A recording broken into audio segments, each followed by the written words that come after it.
You say that I'm psychotic, but then you like it like that. Hear a conversation between a travel agent and a customer. The customer wants to book a coach ticket. First, you have some time to look at questions 1 to 7.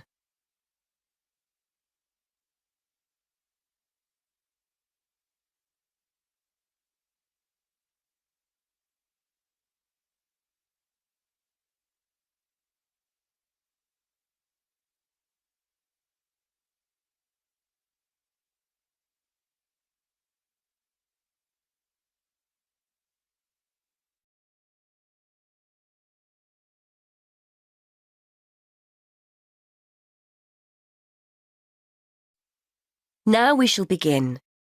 You should answer the questions as you listen, because you will not hear the recording a second time. Listen carefully.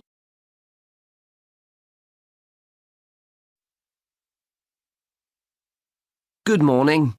I'd like to book a coach to London. I was hoping you had something available this Saturday afternoon. Good morning, sir. Take a seat and I'll just check for you. Yes, we still have several free seats for Saturday. Where will you be leaving from? There are 3 pickup points in town: Main Street, Centenary Square, or the Central Bus Station. From Centenary Square, please. That's easier for me to get to than the bus station. And what time would you like to leave? There are coaches on the hour every hour, from 12 through till 6 p.m. Well, I'm meeting someone at the station in London and I need to be there for 4:30. So, which one would you recommend? Well, there's one leaving at 1 that arrives at Victoria Station at 4:10, if that's any good. Traffic is usually quite light at the weekend and the drivers tend to make good time, so I think you'd certainly be there for 4:30. OK, that sounds just right. I think I'll take that. I can always phone ahead if I'm going to be late. And when are you returning, sir? Actually, I'm not sure when I'll be coming back, so I won't book a return ticket, just one way. I can always book you an open return if you'd like.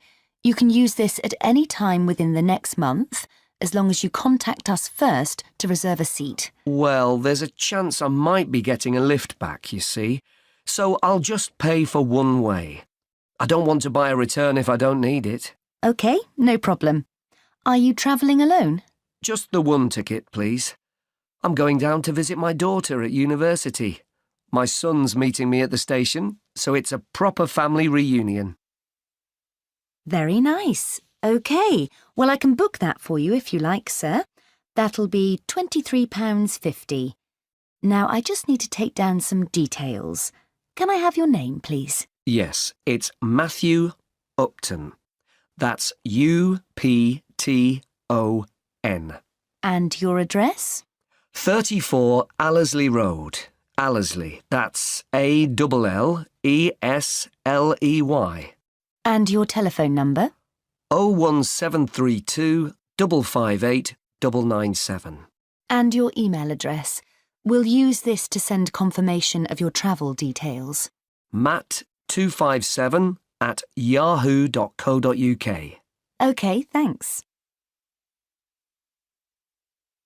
Before you hear the rest of the conversation, you have some time to look at questions 8 to 10.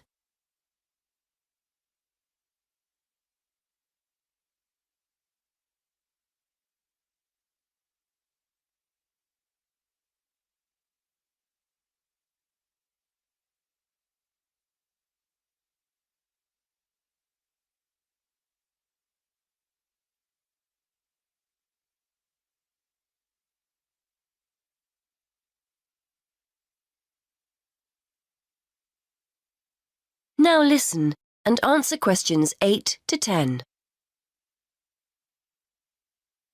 Before I forget, I'll be taking a little luggage. Is there a set luggage allowance?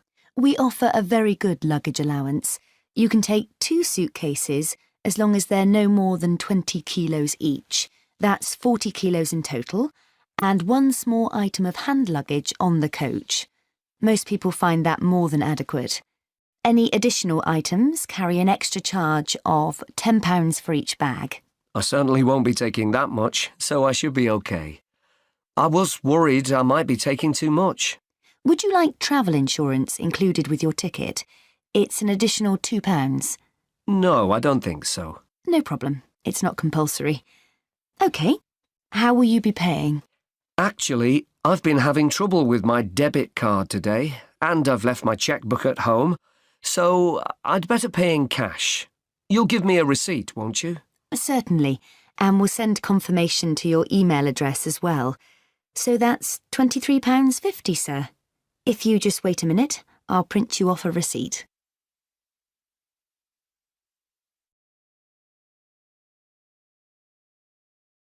That is the end of part 1.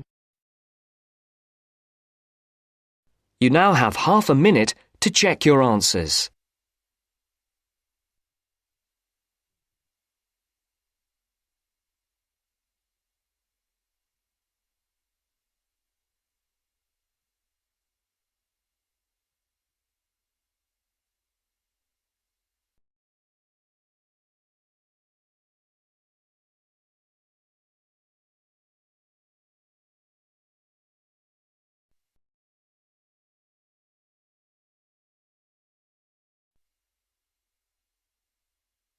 Now turns to part 2. Part 2. You are going to hear a talk on ginseng. First, you have some time to look at questions 11 to 14.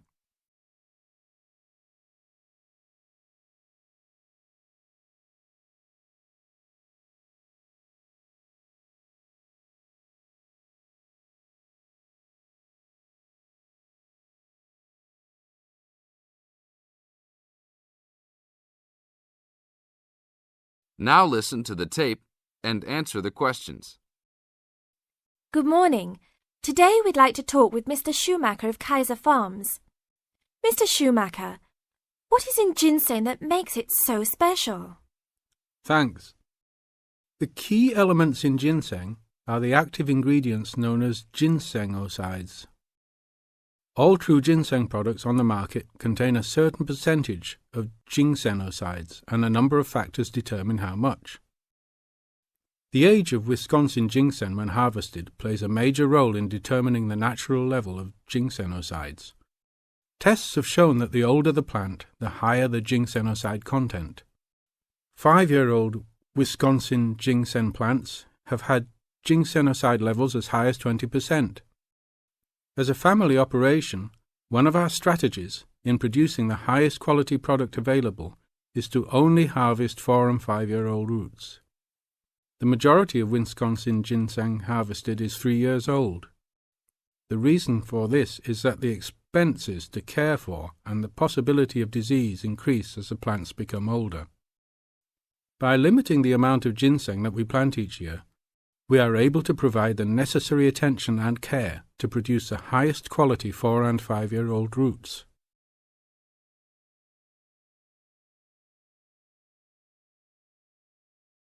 Now look at questions 15 to 20.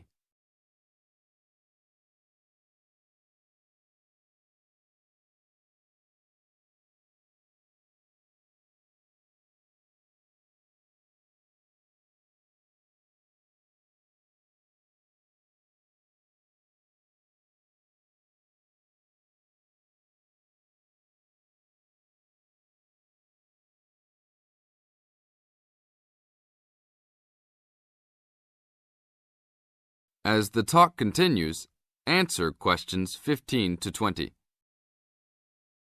What is Wisconsin ginseng used for? There are 2 real species of ginseng on the market today: Panax, Korean or Chinese, and Panax quinquefolius, Wisconsin. Since ginseng has been used for thousands of years in China, it is easiest to explain the differences in ginseng by using traditional Chinese herbal philosophy. Wisconsin ginseng is considered a cooling-type herb, and Korean or Chinese ginseng are considered heating-type herbs. As a cooling herb, Wisconsin ginseng is used as a preventative medicine. Here in the United States, Wisconsin ginseng is considered an adaptogen. As an adaptogen, Wisconsin ginseng acts to normalize body functions and strengthen the immune system and other systems in the body. Over a longer period of time, it builds up energy and maintains the body at a higher level, acting to reduce stress and fatigue. As a heating herb, Panax ginseng is used more as a stimulant and is often prescribed in China when the body is recovering from an illness and is worn down and in need of a rapid boost of energy. It is only recommended to be taken over short periods of time and not continuously. Wisconsin ginseng is considered the premier ginseng in China because it can be taken on a continuous basis and acts as a preventative type medicine by slowly building up the body. Wisconsin ginseng fits in perfectly with the Chinese herbal philosophy of preventative type medicine. Unlike here in the US, where we often wait until we are ill to seek medical attention, the traditional Chinese medicinal philosophy concentrates on building up the body to prevent illness. Based on the way Wisconsin ginseng has been prescribed in China, it is the correct ginseng to be taken for the majority of the consumers. Travel to China and see firsthand the ginseng that is considered the world's finest ginseng. That is the end of part 2. You now have half a minute to check your answers.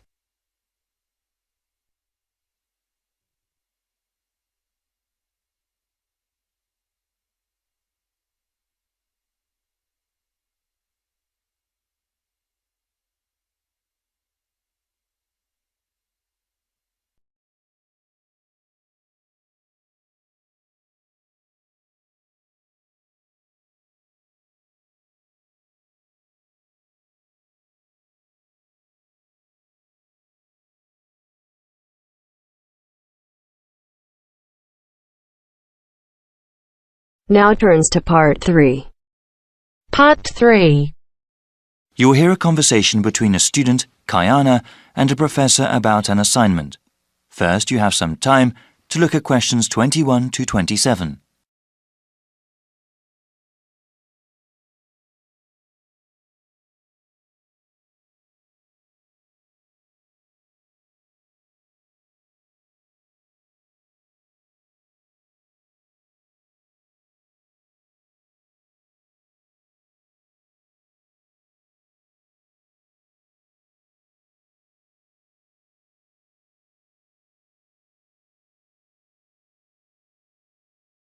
Now listen carefully and answer questions 21 to 27.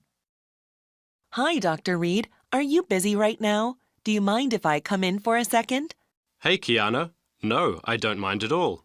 Thanks. I just wanted to say that I'm enjoying your urban studies course and that I'm having some trouble with the first assignment. Okay, no problem. What do you want to ask? This is my first time writing a paper of this length. All right. What sort of trouble are you running into? Well, writing more than 10 pages is actually turning out to be quite a task. I've been rereading some of the material, and I'm just not sure how to approach the assignment. Yes, it takes some time to get used to academic writing assignments. More time than I expected, really. I also want to do a really good job on the assignment. I don't want to put a half-hearted effort into it. I'm glad to hear that. I'll say that these assignments get easier to manage as time goes on. That's a small relief. I mean, it gets easier to plan the assignment and to organize one's time, but it still takes hard work and a sincere effort to produce a good piece of academic writing.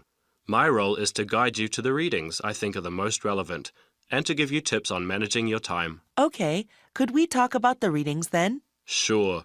We can go over them. I guess I want to ask about the Coal House text first. It seems like a pretty interesting book. But sometimes a bit over the top, no? I would recommend reading just the first part of the book. It's the most relevant to the assignment that I gave you. The rest of the text goes on about a topic we will cover later in the semester. All right, I'll just read the intro then. As for the Peely article, oh, did you read that one? Yes, I accessed it online and then printed it out. Okay. I would recommend you review that again. Also, remember what I said about the Liebskid article? I think you told the class to focus on the research methods, right? Yes. She approaches the problem in an innovative way. Let's see.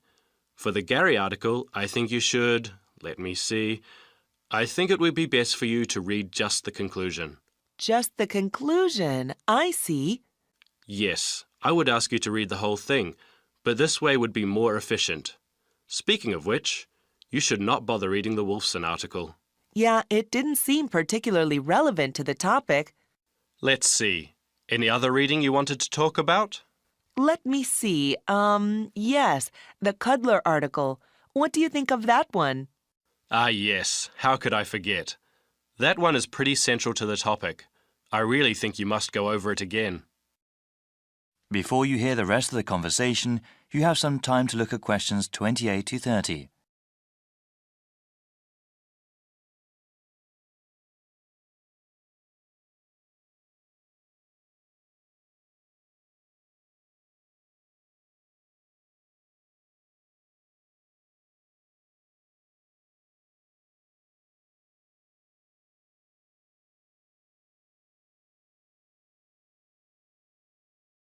Now listen and answer questions 28 to 30.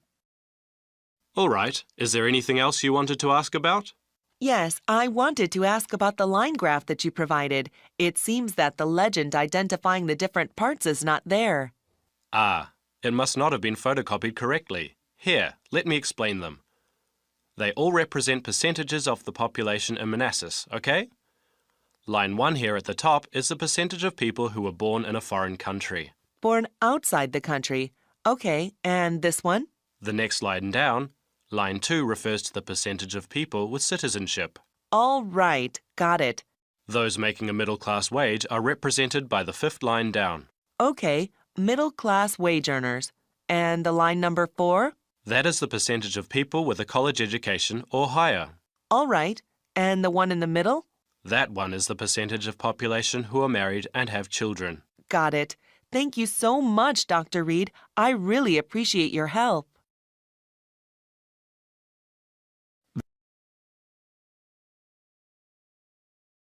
That is the end of part 3. You now have half a minute to check your answers.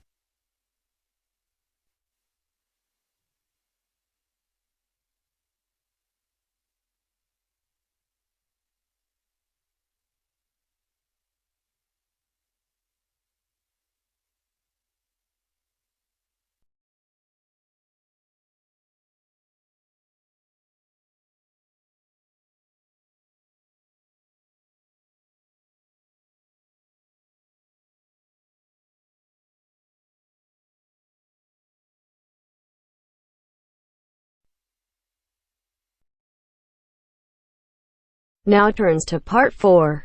Part 4. You are going to hear a talk on Canada. First, you have some time to look at questions 31 to 40.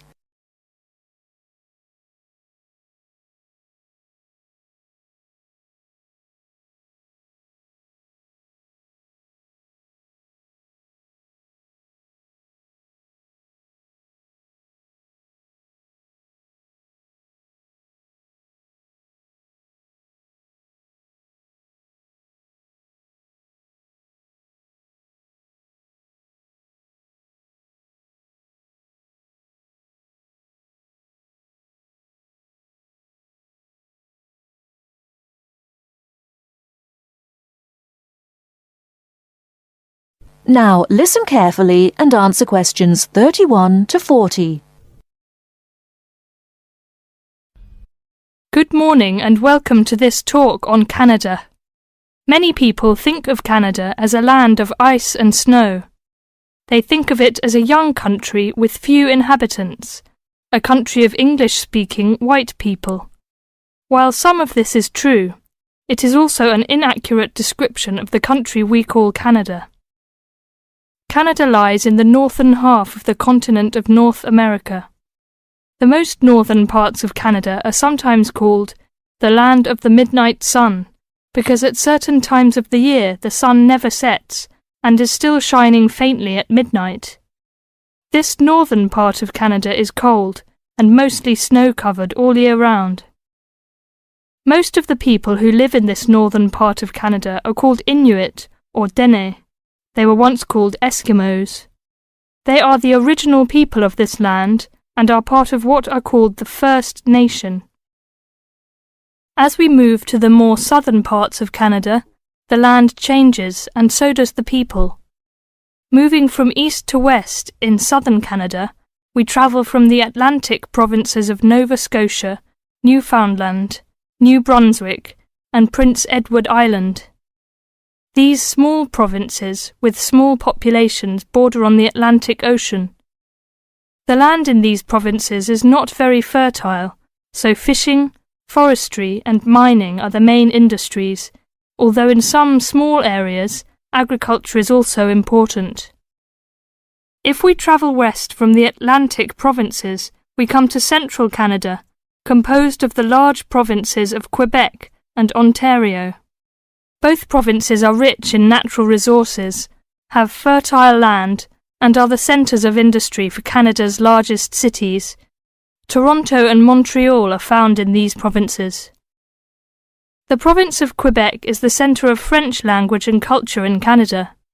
In fact, Montreal is the second largest French-speaking city in the world after Paris. Finally, in the far west of Canada, we come to the province of British Columbia. This province is separated from the prairies by the Rocky Mountains and is bounded on the west by the Pacific Ocean. British Columbia is often called simply the West Coast.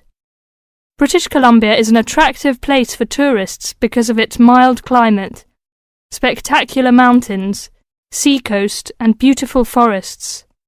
Agriculture, forestry, shipping, and fishing are major industries in British Columbia. The people of this land of Canada are as varied as its landscape.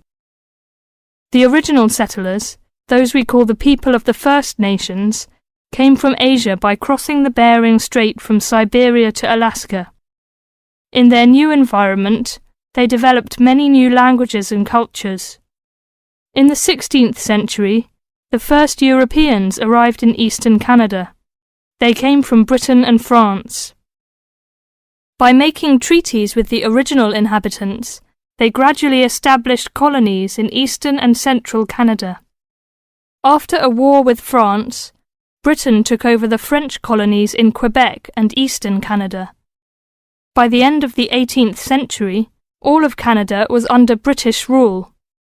From this time until the present century, most of the immigrants to Canada were British, Scottish, and Irish.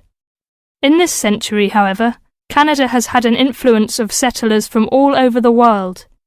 There are now hundreds of thousands of people from Asia, Africa, and South America who now call Canada their home. That is the end of part 4. You now have half a minute to check your answers.